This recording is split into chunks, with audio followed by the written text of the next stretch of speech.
nga toogaat xam nga bu ko defee caméra bi ñëw foofu noonu actuellement li ñuy waxtaane mooy l'actualité nationale internationale tey duñu génn suñu réew la ñuy desandi revenir un tout petit ba ci li marqué actualité bi bokk na ci le tandem Diomaye Sonko Thioune sa jàngat globalement sur la situation actuelle du pays surtout relation Diomaye Sonko. bon xam nga déjà. oui.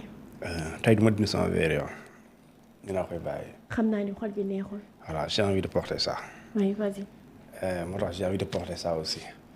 alors relation Diomaye Sonko mbirum politique la politique bi mooy dafa am comme ni ñu koy tuddee benn communiqué bi waral cool bi mais communiqué bi moo gën a tuuti ci loolu communiqué bi dañoo fësal rek lu ñu bëgg. Parce que dans le communiqué bi wax ne Diomaye moo signé wax ne moom yëgal na ki jiite coalition Diomaye bi di Aïda Mbodj ne ko waajal ki lay donn ñëw na man tànn naa ko Mimi Touré la.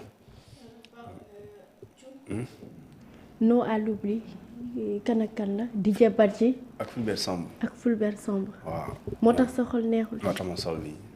tey léegi dinañ ñëw ci ñoom. ndax mbirum Jérôme Bandiaky dinañ ci dugg bu ko defee on va un peu dérouler si ñoom ñaar.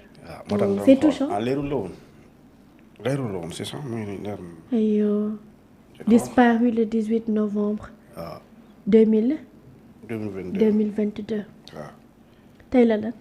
tey la 16 xaw ma 17 tey la 16 non wala 17 entre yooyu la.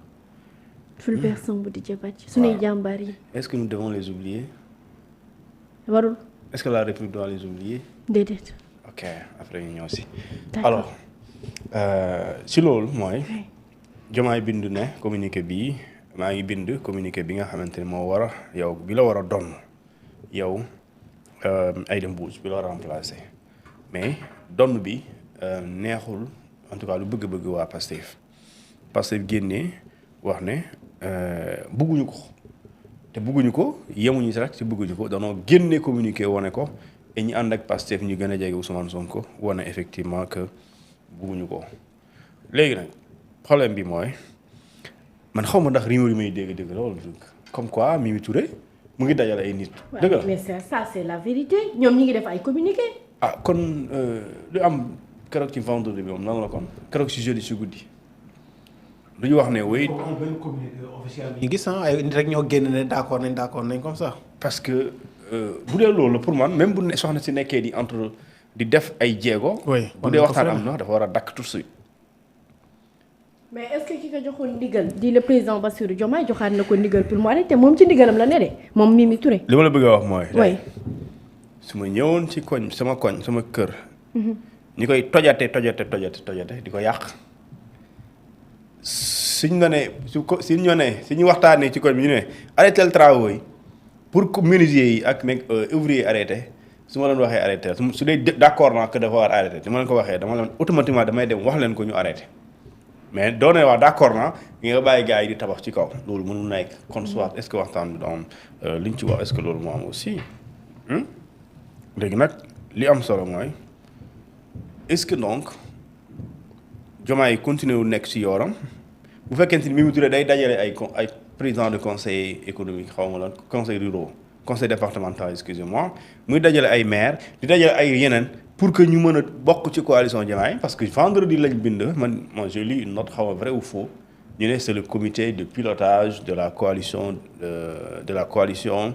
des leaders bi wax ne créé nañu dinañ informer tous les leaders ñi nga xam ñoo bokk ci coalition bi xamal leen ne dañu war a am dafa am processus de migration. oui ni ñu duggee. waaw ça veut dire que si guddi googu wax ci am na comme quoi way juboo nañ alhamdulilah waaye léegi bu juboo pare lan la soxna si di continuer di def mais bon bref beneen bi mooy foofu parce que aussi ñoom bu ñu nangoo ñaari soxna yàq seen kër kooku garaaw mais je pense que kenn waru ko nangu Diomaye waru ko nangu Sonko waru ko nangu te waruñu weerante si ay diw mooy jiite diw moo dul jiite lu tax mooy président de la république moom Diomaye moom moo wax ne parti passé wax ko ne ñun kenn bu faloo si ñun da ngay démissionner poste de responsabilité bi nga am ci parti bi nga nekk simple militant.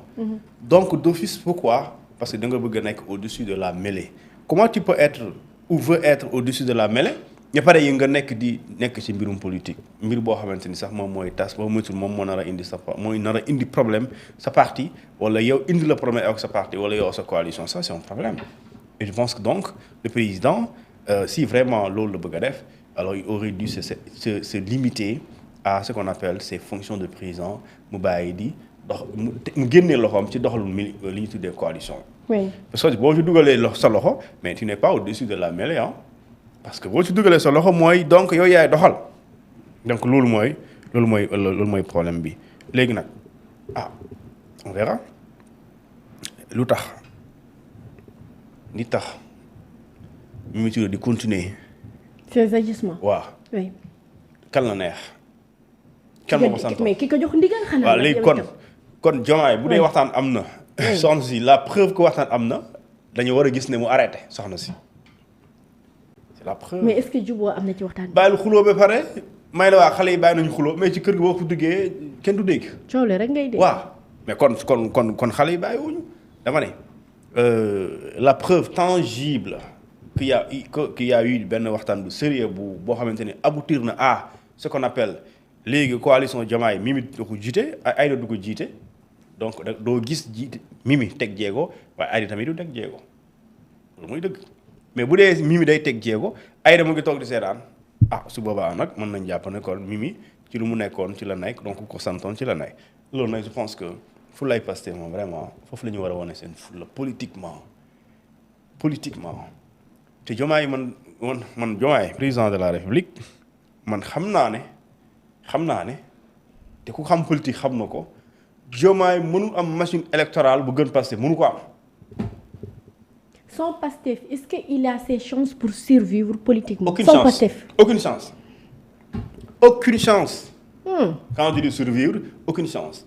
te Diomaye c'est une erreur nit bu ko waxee wéet ak moom ne ko bàyyi leen erreur la soo ko defee erreur la xamul tax erreur bi la soo demee même bu dee opposition dina am soo ko xamee opposition lay bokk dinaa la non bàyyi ñuy xoolal tasal mais bis boo tasee da ngay wéet su boo wéetee ci lañ lay ci lañ lay gën a jekku yaa gis opposant bi opposé di tudd Diomaye foo ko gisoo benn opposant di opposé wu di cible Diomaye parce que la cible c'est pas Diomaye la cible c'est le président de Pastef kooku moo leen intéressé parce que kooku soo ko daanelee mooy daaneel nga kële maanaam quand je dis daaneel mooy soo ko écarté nga kee léegi soo parvenir à séparer leen ça veut dire que Diomaye sera lu ñu tuddee fragile quand je dis fragile politiquement laa bëgg a wax mooy Diomaye après man ban appareil politique moom moo koy dooleel quand je dis appareil politique mooy li du mbirum état mooy ci wàllum game politique soo jógee kan mooy topp ci sa ginnaaw ba ñu gis ne mbooloo mii jéggi na dayoo kan la je pense que ce sont les alliés ils ont leur parti bu ñu sañoon élection balaa élection 2029 ñëw nga gis ku tas nga gis ku génn ci coalition boobu dama ne balaa 2029 dina am ñoo xam ne ci alliés yi la dañuy rocceeku pour bëgg a bokk ci élection 2029 donc kooku nga yaakaar pour après mu nekk sa li ñu tuddee sa fusible du doon sa fusible parce que mu ngi am les mêmes ambitions que toi heureusement mais da koo teer da koo noppi parce que dafa nekk ci nguur waaye balaa ngay xam ne am na même ambition da ngay jéem a jàngat lorsque Macky Sall était en phase de terminer son mandat il a été abandonné par les plus fidèles entre guillemets par les plus fidèles ñoo xamante ñoo ko gën a fidèle ñoo xamante ne à quelques jours de l'élection présidentielle ñu quitté le navire Macky Sall quelques jours te ñooñu accompagné nañ ko pendant 12 ans mais n'empêche ils ont quitté Macky Sall ils ont préféré être de l'autre côté pour dem xam ne duñ jàll sax mais ñu déclarer seen candidature ba pare jàlluñu ba pare préférer encore dem soutenir un candidat adversaire du choix de Macky Sall donc loolu nag politique la léegi Diomaye mooy tànn beneen bi mooy dégg naa benn waaye non vraiment Sénégal nu bëri caaxaan kii wax ci mbirum ay xamu récépissé dama ne récépissé certes ci këyit mooy tax nga ñu valider sa candidature bokk na si waaye récépissé kese taxul nga doon président récépissé kese taxul nga doon président bu doon loolu la ñëpp ñi jàll ñi ñëpp ils sont plus de 18 candidats ñëpp am nañ récépissé te jàlluñu parce que à la limite lui def la différence c'est le choix c'est lorsqu'on donne une consigne de vote et la consigne de vote elle venait de Ousmane Sonko donc loolu la ñu tuddee la machine électorale consigne de vote boobu nga joxe ñiy voté pour dëggal ko loolu la ñu tuddee machine électorale alors tu penses que parmi tous les partis alliés il y a un seul parti plus fort que le PASTEF politiquement ku la xoolee na amul ça n'existe pas même dans l'opposition ça n'existe pas pour l'heure xaw ma suba de xaw ma ginnaaw suba waaye jamono ji ñu nekk existé wul kon nga am ko moo gën fuuf nga ñàkk ko et boo ko ñàkkee du gën si yow parce que su boobaa tu auras en face de toi plusieurs oppositions et puis parmi lesquelles il y aura une certaine opposition très radicale envers vous et malheureusement gestion critique ngay nekkee c'est réew. D'accord est-ce que da nga bokk si ñu jàpp ni le pouvoir change l'homme le rend-il fou? Ça c'est évident. Le pouvoir. Pas fou, xaw ma fou mais le pouvoir change l'homme. J'ai écrit un texte aujourd'hui comme quoi le jour où M. Diomaye Faye a prêté serment, ce jour, beaucoup de choses ont changé. Sur sa vie. Waouh. Vis-à-vis de moi, vis-à-vis de toi et de ses camarades certainement. Parce que ignorer que beaucoup de choses ont changé, c'est ignorer que ce monsieur a prêté serment devant la République, devant la nation sénégalaise et devant Dieu. Devant Dieu, je jure de remplir fidèlement ma charge de président de la République. Maintenant, si la charge la charge du président de la République n'est pas conforme à une volonté politique, looy def par exemple entre les deux looy tànn. Kon il a fait un choix. Non, c'est-à-dire dama. Est-ce que lui il a fait un choix. léegi non moi je suis en train d'analyser. oui damay creuser. damaa bëgg nga creuser. dama ne. ci constitution phrase boobu Abdou Diouf répété na ko Macky Sall répété ko Abdoulaye Wade répété ko Diomaye répété ko futur président dina ko répété dama ne daf ne devant Dieu et devant la nation sénégalaise je jure de remplir fidèlement ma charge de président de la République du Sénégal. Oui. Ouais. Je ferai observer j'observerai et je ferai observer scrupuleusement les lois de la République et par les conseils constitutionnels ne ko yow yaay le responsable yow yaay garantir les droits et les libertés pour que Sénégal nekk une démocratie loolu lan la ñu ne ko c'est le gage de stabilité politique. Est-ce que nga dégg. Donc moo tax ñu ne la c'est le peuple qui donne le pouvoir mais c'est la justice qui confie le pouvoir plutôt le peuple. C'est le peuple qui confie le pouvoir mais c'est la justice qui donne le pouvoir. Oui. yaa ngi dégg donne le pouvoir boobu noonu mooy jour bi nga waatee. nga deñ doon ki nga doonoon.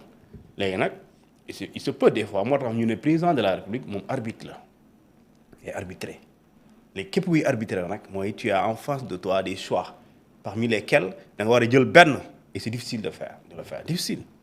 waxuma ne si loolu la nekk mais c'est difficile boo nekkee si ñaari choix c'est difficile de faire un choix sachant que tous les choix sont importants. mooy bu dee comme sa ñaari doom nga war a tànn kenn ñëpp bëgg nga leen mais tu es appelé à choisir qu'un seul et ça c'est un problème léegi nag politiquement décision Diomaye bi man gisaguma vraiment mënuma comprendre su fekkente ni amul logique boo xamante ne dafa bëgg moom deuxième mandat wala dafa bëgg moom ban intérêt lay am pour séparer au Pastef par exemple ban intérêt. mais est-ce que l'enjeu ce n'est pas 2029. léegi loolu laa bëgg wax mais Diomaye nee na moom. oui. certes du wax si 2029 ndax candidat la. waaye moom ki mu bëggoon mu doon candidat mu doon président te yàlla def jamono ñëw ñu am gàllankoor kooku désigné ko mu doon candidat mu ne loolu dafa rëy ci moom lool.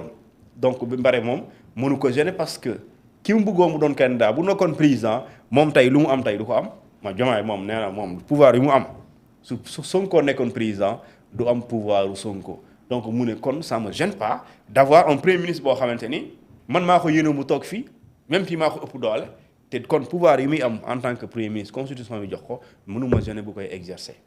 donc léegi nag kon yéene boobu mu ngi fii loolu yëpp mu ngi fii donc lan moo war a nekk problème et je l'ai entendu dire ne raisonnablement que ne loolu warul nekk problème parce que man premier ministre jëru sa muy lorñe siège bi man fii ma toog yéene naa ko te dinaa def tout pour mu toog fii. bu dee kàddu jooju vraiment dañ ci sëgg lan moo war a justifier loolu wala mystiquement y a un problème te loolu vraiment bu dee dans la gouvernance mënuñu rek laqatu si ginnaaw mysticisme xaw ma lan donc loolu dafa yomb. léegi nag on verra. En tout cas une erreur à ne pas commettre c'est d'accepter de se séparer de ton mentor politique soo koy def di ko gis parce que mooy sa fusible moom mooy tax tey lu bëri tey mu waroon na dal sa kaw dalu sa kaw et li tax tey mënoo ko daax bokk na si tey c'est la première fois dans l'histoire politique du Sénégal que le président de la République bu tëjoo ci bureau am xam na ne moom dàq premier ministre am problème la c'est une première lu tax c'est la stature du premier ministre mooy politiquement soo ko dàqee xam nga ne dans tous les cas il y aura problème et malheureusement bu fekkente ni boo ko dàqee l'histoire politique bi lu mu lay jàngal mooy science politique lu mu lay jàngal mooy même boo ko dàqee tu seras obligé de collaborer avec lui boo bu la neexee da ngay collaborer ak moom